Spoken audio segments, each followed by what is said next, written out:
The New York Islanders fall 4-0 to the New York Rangers, and I have to say it's been nothing but a pleasure to watch the Islanders lose to the Rangers twice in 1 week by a total score of 9-1. How exciting was that? This has to be the final nail in the coffin to the Islanders season, and we can finally put things to bed and start doing maybe a little bit of selling, which is high time and needed for this team. That's for sure. Well, it's been a New York minute since I've done a podcast. I tell you, it's been a rough one. I went to Mexico for 2 weeks, as everybody knew. I got back. I did one podcast. However, pretty sure I picked up something on the plane, and I have basically been bedridden for the last 3.5 weeks. And today was the first day that I actually got out and forced myself to do something. I had to go mow my lawn.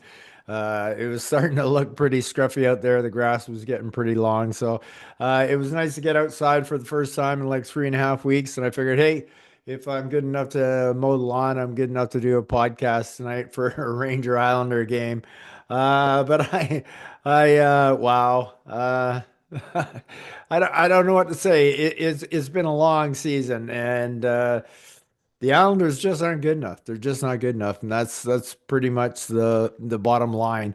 But I will say one thing, I do know that I at times I will look at the Islanders through rose-colored glasses. I know that. I'm not a stupid fan, and most fans should know that they all pretty much do it. However, I gotta say, I really have to say, the one thing that I've noticed, and this has been going on for a very long time, like I said, I'm sure some of it's rose-colored glasses stuff, but I have never seen a team with such bad luck as New York Islanders. And it's been going on for decades now. It really has. Like I will say that we have way more things go against us than than good things that happen. Bad luck we have plenty of. Good luck, not so much. And I've been a big believer. I've always been a big believer that you make your own luck. But I mean, there becomes a point. It doesn't matter how much effort you put out. No amount of effort gives you the blessing of good luck to have a puck go off your helmet, change directions, and drop into an empty net. That just doesn't happen for the Islanders. It just doesn't happen for the Islanders, but it seems to happen to other teams. Other teams, they deflect the puck, it goes in the net. The Islanders deflect the puck, it goes off the crossbar. I mean, it's just the way it's been. And I don't know when it's going to change. It seems to be going for a long time. Leave in the comments below. Am I wrong here? Anybody who's been a lifelong Islander fan will know that this has been going on an awful long time. And I'm not a big analytics guy. I mean I do pay attention to stats and whatnot, but I don't dig into stats. But I would venture to say, without having to look it up, that the New York Islanders defense has scored more goals against Sorokin this year than they have against the opposition.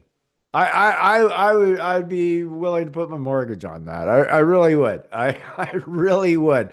I mean, it's unreal. It's unbelievable. I mean, the Islanders score a goal, it's offside. Of course, it's offside. The yeah, the puck goes off a guy's head, and of course it bounces 60-degree different angle into an open net. Of course it does. Then the Islanders come down, and Horvat makes beautiful deflection. Is it a goal? No, it's not a goal. It's off the crossbar. But when Borgen came down, bar down, just like that. Beautiful shot. Don't get me wrong. I'm just saying puck luck.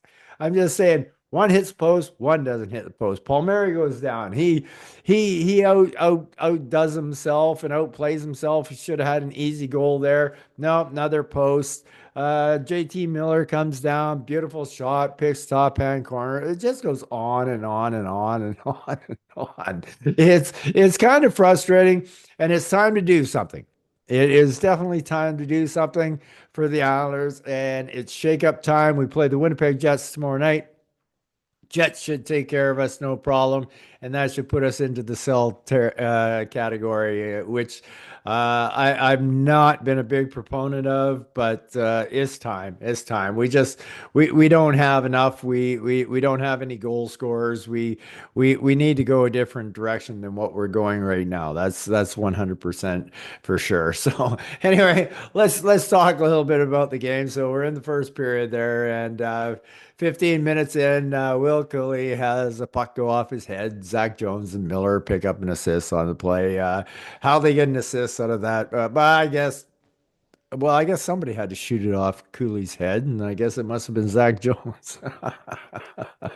So anyway, it's 1-0. And of course, it was already 1-0 Islanders, but it was called back due to an offside, which is typical Islander luck. So now we're 15 minutes into the game. Total fluky goal. We're down 1-0. You know what's gonna happen the rest of the game. You know. You know. As soon as you see that goal, you know the Islanders are not winning tonight. There is no way in the world that they are winning tonight. And that's shown by Will Borgen as he comes down shorthanded and goes bar down from Sam Carrick and Will Cooley again. Like, wow, Cooley, what a superstar. So all of a sudden, that's in the last minute of play, and it's shorthanded. We're down 2-0. You could have turned this game off and definitely not watched and knew that what the outcome was going to be for sure. The only thing that surprised me tonight is just Shesterkin didn't get an empty net goal. I was 100% expecting him to score, just to make this a topper of a night. So we go into the second period and we play lullaby with the Rangers for a period with a whole bunch of nothing happening, and just a team that's basically I'd say they gave up. I From what I saw, it looked like they gave up to me, and understandably so. Like a lot of disheartening stuff out there happening to the Islanders, and it's not like they're blessed with an abundance of talent, and it can get awful frustrating for guys when they can't score like that, and then just see other teams have such an easy time at putting a puck in the net against us. It becomes very frustrating. So off we go into the third period, and JT Miller pretty much puts us out of our misery at 3:43. Beautiful shot. Sorokin could have had that, but whatever. Panarin picking up assists on that. That's 3-0. Pull the goalie with 7 minutes left. Why not? Season's on the line. It really is. This game, I mean, the most positive of fan, and I'm one of those people. I realize that I couldn't actually give in. I've wanted to give in for a couple of weeks now and say this team's just not going to make it. But the positivity in me just wouldn't let me do it. But like you had to win this game. You had to win this game if you were gonna continue on. The only thing I'm scared of is the Winnipeg Jets. Uh, they lose to teams that they shouldn't be losing to. They beat all the hard teams, so I'm kind of worried that maybe the Islanders might win tomorrow and it'll stop from the sell because there has to be a big sell go on here for the Islanders, that's for sure. So anyway, Panarin picks up an empty net goal with 5 minutes left in the game. Lafreniere and Trocheck picking up assists on the play. At least it wasn't at least it wasn't Shesterkin. So we had that. So anyway, Islanders lose 4-0, and it's looking bleak, folks. It's looking bleak for the Isles, that's for sure. So uh anyway, let's talk about the players tonight. I thought Siplikov had an okay game. He only had 12 minutes of ice time. Uh, Lines were kind of in a blender tonight with the 11-7, but I thought overall, I thought Max had a pretty good game. He had one shot on net, two hits, but he did have one giveaway, and that giveaway kind of stuck out to me. But he was an even on the night, so and the Rangers put up 4 goals, and none of them were on the power play. So there's lots of minuses out there to be had, and Simon Holmstrom seemed to be one of the beneficiaries of the minuses. He went a -3 tonight in 20 and a half minutes. He had 2 shots on net, one hit. I actually thought Holmstrom had a pretty good game. I guess just one of those games. Like, I mean, like, how can you fault a hockey player for getting a minus when a puck goes off a guy's head like that? Like, how do you fault them? How do you fault them? It's pretty tough. So, like I said, overall, I thought Simon had an actually not too bad game. Bo Horvat, same thing. I thought it was an okay game. He was a -1, had a penalty tonight, one shot on net, one hit. Obviously, not good enough. He had the deflection that went off the post that they could have changed the tide just a little bit, but unfortunately, bad luck is our only luck on the Islanders.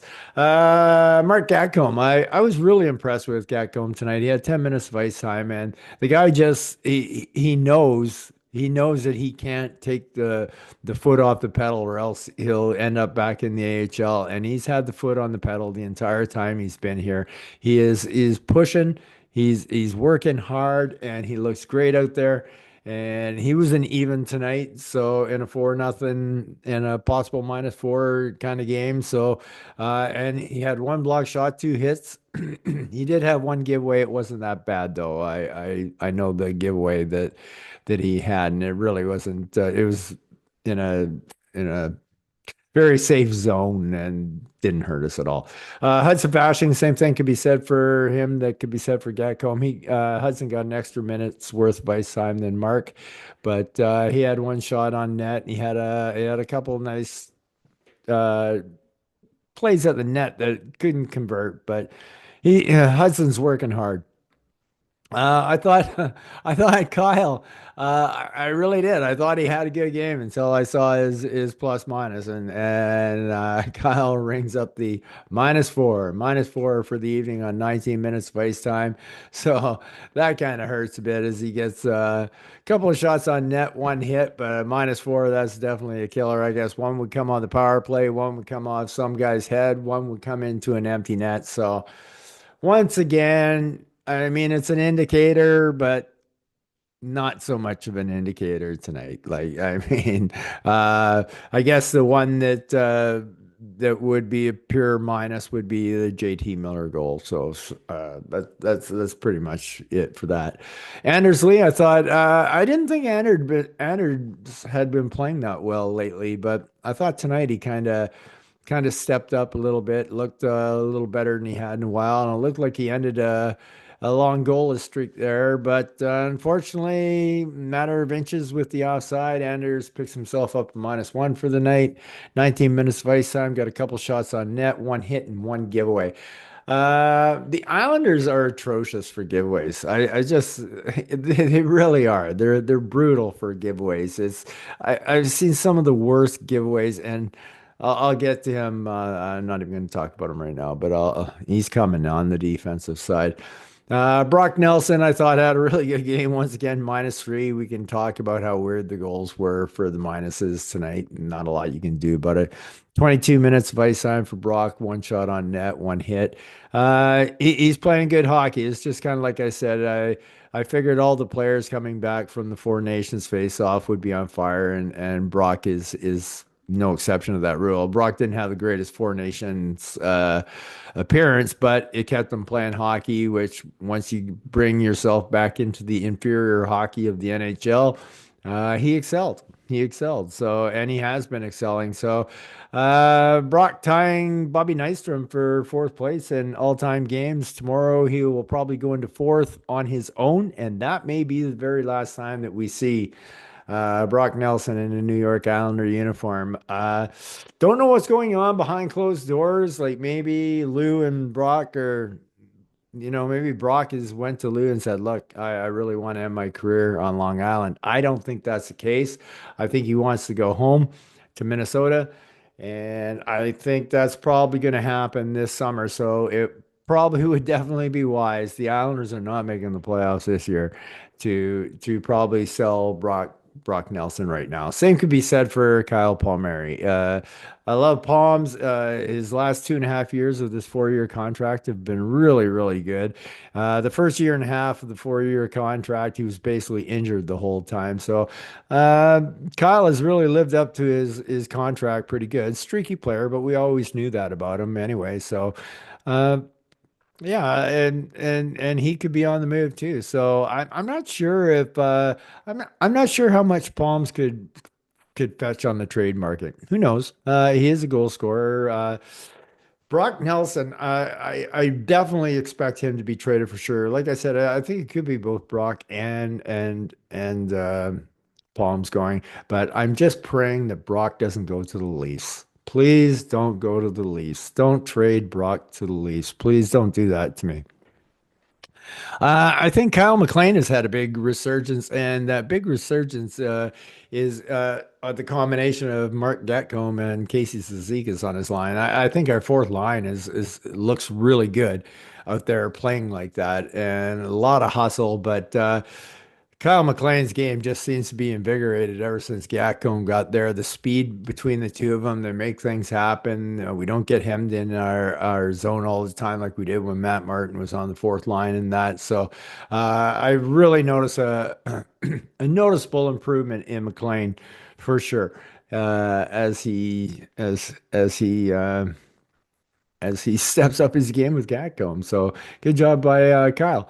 Uh, Pajot, here's another guy that I really think could definitely hit the trade market. I would like to have him hit the trade market, and I just don't know how much value Pajot has. I mean, he's great in the face-off dot. Tonight he was -1. He had three shots on net, one block shot.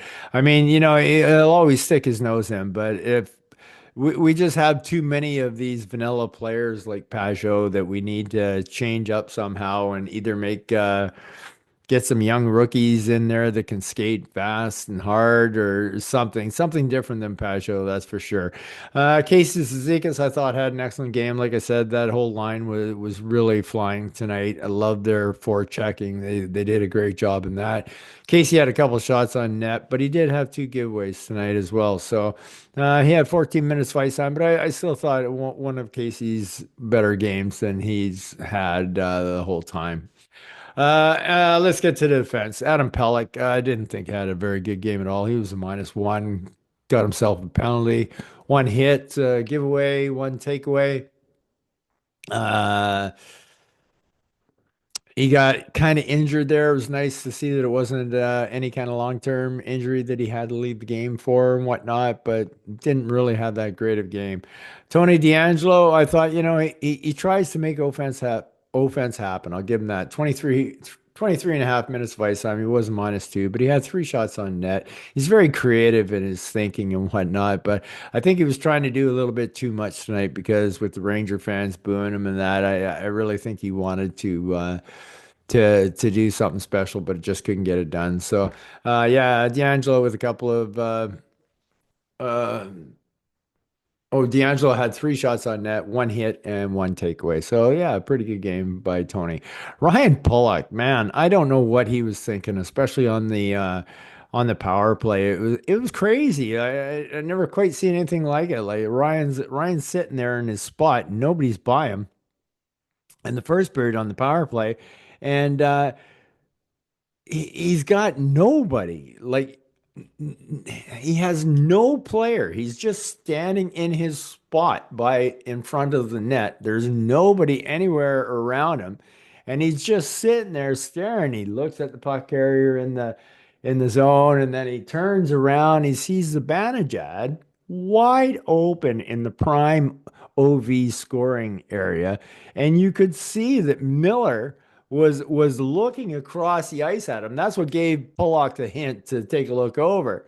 So after he sees him there, Pollock just turns back to him and looks at JT Miller and and just leaves the Banajad alone. And the puck comes through and they almost score on the play. And I'm like, oh my God, like what are you doing? What are you doing?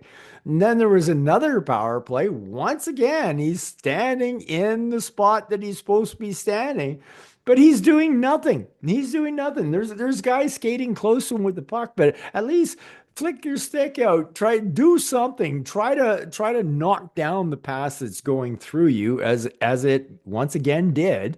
And just not a good night for Ryan at all. Kind of reflected in his ice time too, 16 minutes and 30 seconds of ice. So he got brought down a little bit there. He did have two block shots, but he had one giveaway and just not very good defense. Just not very good defense. I thought Noah Dobson looked really good. He was a -2, but he had two shots on net, three block shots, one hit. He did have a giveaway, but he also had a takeaway to make up for that. 19 minutes of ice time. I thought Noah was excellent, and good game by. Actually, Noah's looked very good since he's come back from his injury. So, Scotty Mayfield, 9 minutes of ice time. He did his thing. He was even for the night, so that's good for him. One block shot, two hits. No giveaways, no takeaways. So Scotty was basically just playing PK tonight, and Boquist was playing the PP. And Boquist goes to -2 because the PP we gave up a goal, and yeah. So he did that in 12 minutes of ice time. Zeros across the board after his -2, so not a whole lot happening there. Alexander Romanov, man, I tell you, when he gives away a giveaway, it's a doozy. I mean, it's just not it's not just your routine giveaway. It's like a giveaway, potential breakaway kind of giveaway, and he's been doing it a lot the last few games, and it's kind of getting frustrating. But uh, I don't know. It's just a team overall, we're just not good enough. Alex had four block shots tonight, one hit and one giveaway. Like I said, it was a brutal giveaway. Uh, Ilya, man, I don't know what to say for you, Ilya. I really don't. Like the only one I like Borgen, that bar down shot. Like Borgen doesn't hit that shot. He makes it once out of 100 times. I guarantee you. Borgen's not a sniper of any kind. And then another one just to go off somebody's head. And of course, the Miller one was nice. It was a nice shot. He could have had it. However, Ilya did get. We did get one thing of good luck tonight, and Ilya totally whiffed on the blocker and it hit the crossbar. That was our one and only break that we got, but it's amazing. If I was Sorokin, I'd just be shaking my head, going, "Man, the amount of amazing different ways the Islanders let pucks go behind Sorokin is unbelievable." Pucks going off people's heads, going off their skates. Like I said, I think our defense have scored more goals against Sorokin this year than they have against the opposition. It's just I really feel for the guy, and I have to. He looks a little bit down, and it's hard to blame him. It really is hard to blame him. Being, I mean, I would be down with the way things have gone. So anyway, that's pretty much what we had for the night. In my mind, the New York Islanders basically officially eliminated themselves tonight. We need to do something. We need to break out of this. We need big moves. Let's just kind of go through the lineup. I would be more than fine with having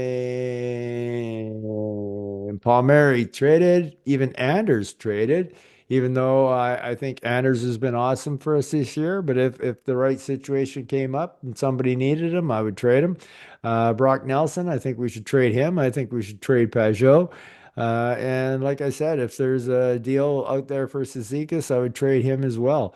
Um, lots of we need our defense to be better too. Like, well, let's be honest. We just got a bunch of waiver wire pickups here that's holding us together. So overall, we're just not a good enough team. We're just not a good enough team. So until we become a better team and start picking things up, it's gonna be a long time. And I fear with the way rebuilds go that my biggest fear is that we may not see playoff hockey again until the 30s.